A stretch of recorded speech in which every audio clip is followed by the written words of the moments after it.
தூத்துக்குடி மாவட்டம் எட்டயபுரம் அரசு மகளிர் பாலிடெக்னிக் கல்லூரியில் மாணவிகளுக்கு பாலியல் தொல்லை கொடுத்ததாக பேராசிரியர் மீது போக்சோ வழக்கு பாய்ந்திருக்கிறது.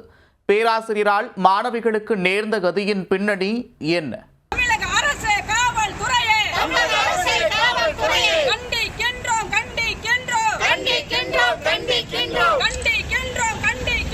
மாணவிகளிடம் அத்துமீறியதாக அரசு பாலிடெக்னிக் கல்லூரி பேராசிரியர் மீது போக்சோ வழக்கு பாய்ந்துள்ளது. இலங்கை தமிழர் மறுவாழ்வு முகாமைச் சேர்ந்த 17 வயது மாணவி கொடுத்த புகாரில் பேராசிரியர் மீது எடுக்கப்பட்ட நடவடிக்கையின் பின்னணி என்ன? தூத்துக்குடி மாவட்டம் எட்டயபுரத்தில் பாரதியார் நூற்றாண்டு நினைவு அரசு மகளிர் பாலிடெக்னிக் கல்லூரி இயங்கி வருகிறது.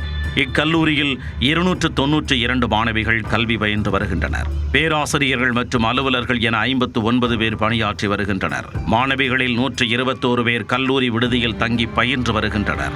இக்கல்லூரியில் முதலாம் ஆண்டு பயிலும் இலங்கை தமிழர் மறுவாழ்வு முகாமைச் சேர்ந்த 17 வயது மாணவி உட்பட 3 மாணவிகள் தங்களுக்கு மெக்கானிக்கல் பிரிவு பேராசிரியர் மதன்குமார் பாலியல் தொல்லை கொடுப்பதாக கல்லூரி முதல்வர் பேபி லதாவிடம் புகார் அளித்தனர்.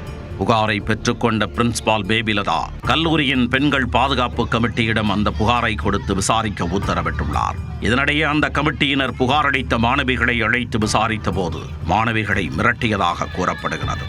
இதுகுறித்த தகவல் தூத்துக்குடி மாவட்ட கலெக்டர் இளம்பகவத் கவனத்திற்கு சென்றதை தொடர்ந்து போலீசார் எட்டயபுரம் பாரதியார் நூற்றாண்டு நினைவு மகளிர் பாலிடெக்னிக் விரைந்து வந்து விசாரணையை மேற்கொண்டனர்.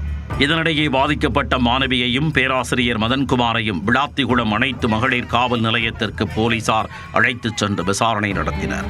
இதனைத் தொடர்ந்து பேராசிரியர் மதன்குமார் மீது போக்சோ சட்டத்தின் கீழ் வழக்கு பதிவு செய்துள்ளனர்.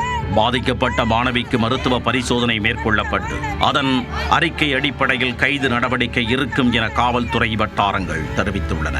அரசு மகளிர் பாலிடெக்னிக் கல்லூரி மாணவிகளுக்கு பேராசிரியர் பாலியல் தொல்லை கொடுத்ததாக எழுந்த குற்றச்சாட்டு தூத்துக்குடியில் அதிர்ச்சியை ஏற்படுத்தியுள்ளது.